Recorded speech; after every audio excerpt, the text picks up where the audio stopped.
pagi sahabatku semuanya, semoga sehat selalu. Pagi ini, pagi-pagi kita sudah isi BBM. Kita akan melakukan perjalanan lumayan jauh. Kemarin dapat informasi ada kegiatan warga yang sangat luar biasa. Itu kerja bakti untuk memperbaiki jalan di salah satu desa. Pagi ini akan kita datangi ke sana. Saya sangat senang sekali ketika melihat giat masyarakat, apalagi kepala desanya, perangkat desanya ikut bersama-sama masyarakat dalam rangka kerja bakti. Yang menurut saya gotong royong ini memang sesuatu hal yang beda menurut saya. Yang hari ini sudah agak langka di negeri kita ini, di sebagian wilayah. Namun demikian di beberapa wilayah kami kerja bakti itu masih berjalan sangat bagus. Ini saya akan datang ke sana. Ini merupakan wujud partisipasi dari kita sebagai masyarakat kepada pemerintah atau negara. Artinya bukan kita sekedar mengharapkan bantuan, protes tanpa solusi, tapi ketika ada kerja bakti memperbaiki jalan yang belum begitu rusak, terlalu parah, kita segera turun tangan. Artinya masyarakat itu mempunyai kepedulian terhadap apa yang sudah diberikan oleh negara ini. Nah, dari itu saya tetap mengapresiasi kepada jajaran kepala desa, perangkat desa bersama masyarakatnya yang masih aktif untuk menggerakkan masyarakatnya dalam rangka kerja bakti, gotong royong, yang bagi saya merupakan salah satu modal utama dalam rangka mensukseskan pembangunan di negeri ini. Saya juga bangga dengan masyarakat yang mempunyai pola-pola masih menjunjung tinggi kebersamaan dengan adanya gotong royong, kerja bakti, gotong royong membangun rumah, mendirikan rumah, menggarap kebun dan sebagainya. Itu yang saat ini kita lihat anak-anak kita itu sudah mulai tidak mengenal. Ini harus kita edukasi terus, kita bangkitkan terus sebagai dasar bagi generasi penerus kita bahwasanya budaya gotong royong ini memang ciri khas dari negeri kita. Nah ini kan kat ya. Nah ini kita lihat, ini salah satu desa. Saya banyak yang nggak kenal di sini, tapi ternyata kerja bakti gotong royong. Untung saya bawa jajan, Bu. Pak, nuwun sewu, Pak. Monggo. Nggih. Nggih. Monggo. Amin amin. Masuk anu nggih Desa Bader iki nggih. Pak Pur nggih. Oh nggih. Kanca kula sekolah niku. Oh nggih nggih Mas, Pak Bayani. Oh Pak Bayan. Kula Pak Pur Ubi Mendak. Pak Pur sami Pak Pure. Sukses Pak. Matur suwun, salam Pak Gempak Lurah. Luar biasa. Ini Desa Bader. Nah, ini masyarakatnya minggu. Ini jalan-jalan protokol, ini jalan utama loh.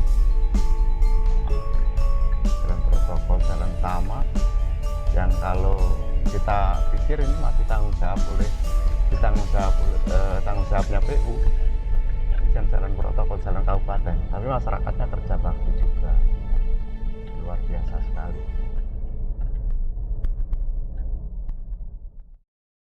Ini bro, kita ketemu sama kelompok pemuda yang kemarin mengajak kita bersama-sama untuk memperbaiki jalan ruas desa yang hari ini sudah mulai rusak. Dan dari aspirasi anak-anak muda, minta semen sudah kita kirim, kita cek apakah ini benar dilaksanakan atau tidak. Dan kalau memang dilaksanakan, kita akan ikut bersama-sama membantu. Ikuti saya.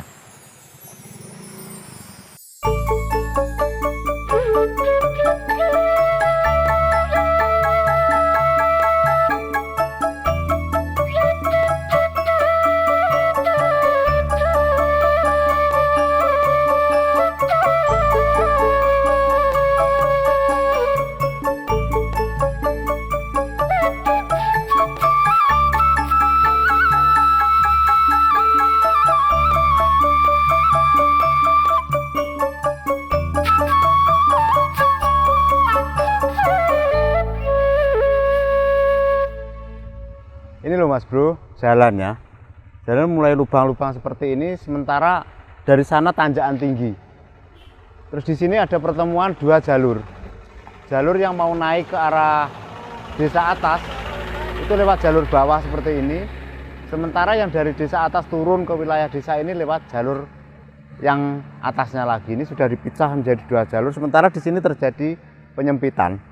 Terjadi penyempitan jalan, sehingga kadang-kadang ketika terjadi pertemuan, kendaraan yang mau naik dan kendaraan yang turun di sini sulit. Ini sempit, sementara di sana adalah jurang. Maka di sini harus kita perlebar.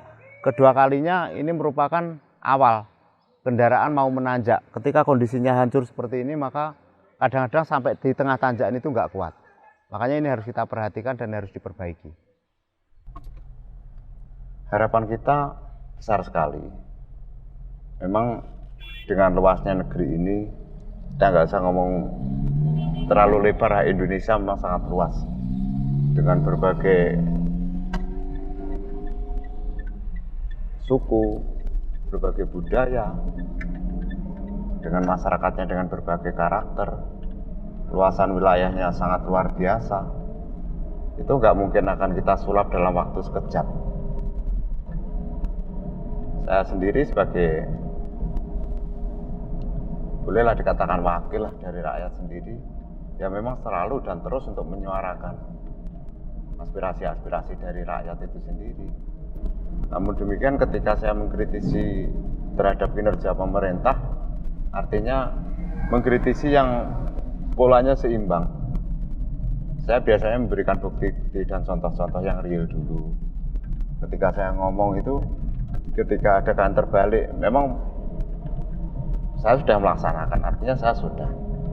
Terus ketika saya akan ngomong, ketika saya akan mengkritisi, itu saya analisa dulu.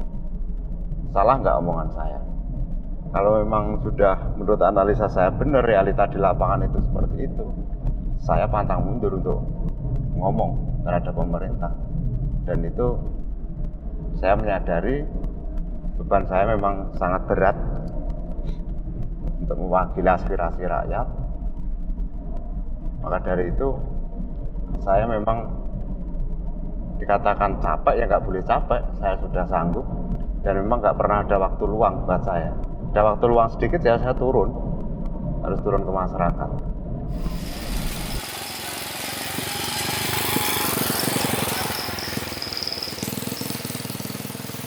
Ya, hari ini selesai kawan semuanya kegiatan bersama Pak Kades Tileng dalam rangka perbaikan ruas jalan Tileng ke Mendak, tepatnya di Tanjakan Gajahan.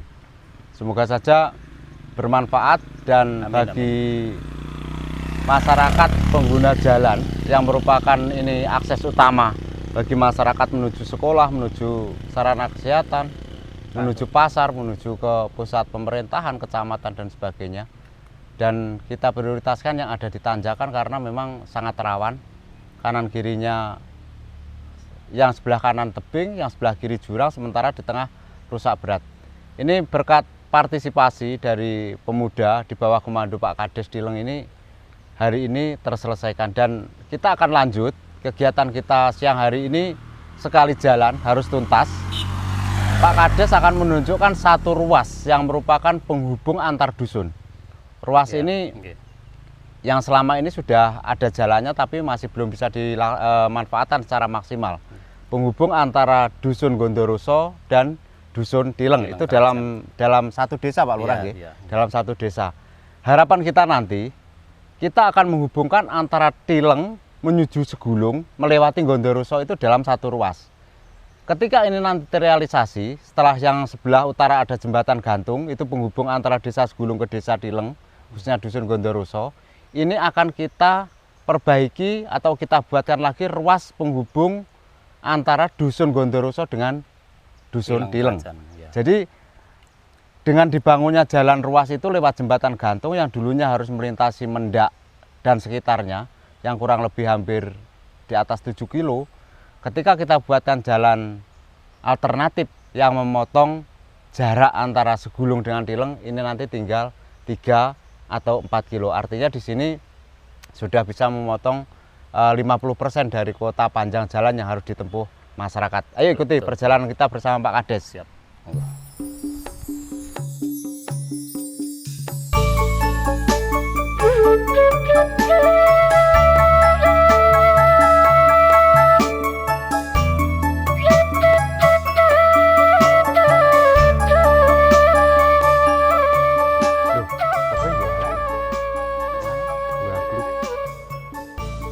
Jalannya dipindah ngiri kok toh? Nggih. Nah, Nah, menghindari ini iya. lebih ke dalam saja. Sak Lebih ke niki dalam. lemah sinten iki? Niki Pak Tronjol. Oke. Pak Tronjol niki nggih. Ya nek Pak Karno. Iya. Nah, monggo diunding iki. Bahasane ngono. Jadi lurus niki mungkin jalan.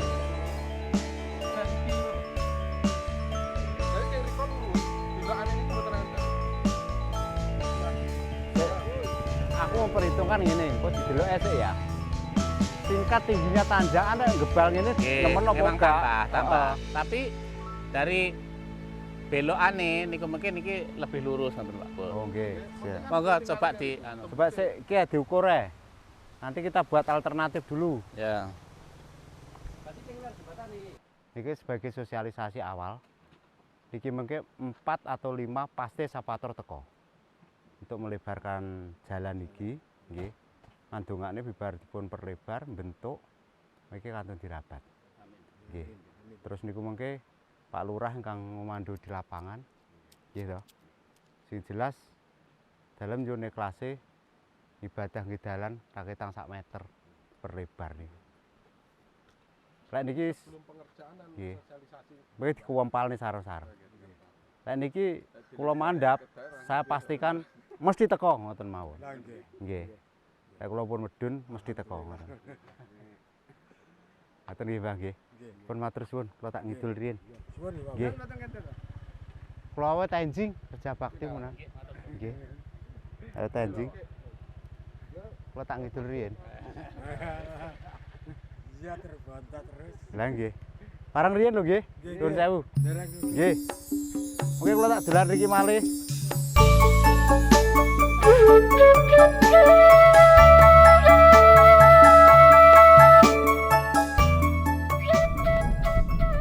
Ya memang siapapun itu yang berada di depan yang dipercaya masyarakat, kerja nyata di masyarakat itu yang seperti ini kalau dianggap pencitraan itu adalah pendapat beberapa kalangan, beberapa orang yang saya rasa sah-sah saja. Yang penting satu hal, pegang teguh apa yang sudah kita janjikan, apa yang sudah kita ucapkan terhadap masyarakat itu nggak bisa 100%, minimal 75% harus terrealisasi. Nah ini untuk menumbuh kembangkan kepercayaan masyarakat terhadap pejabat-pejabat publik itu sendiri. Dan hari ini meskipun gencar dengan bahasa pansos lah, pencitraan dan sebagainya, kita melihat kerja pejabat publik hari ini sudah banyak yang berubah dengan era transparansi dan digitalisasi, juga keterbukaan medsos. Mereka sudah berpikir setiap langkah, setiap gerak para pejabat publik ini sudah diperhatikan oleh masyarakat. Jadi salah besar ketika para pejabat publik tidak memanfaatkan situasi seperti ini dan tidak kerja dengan sungguh-sungguh terhadap apa yang sudah mereka janjikan ke masyarakat itu loh.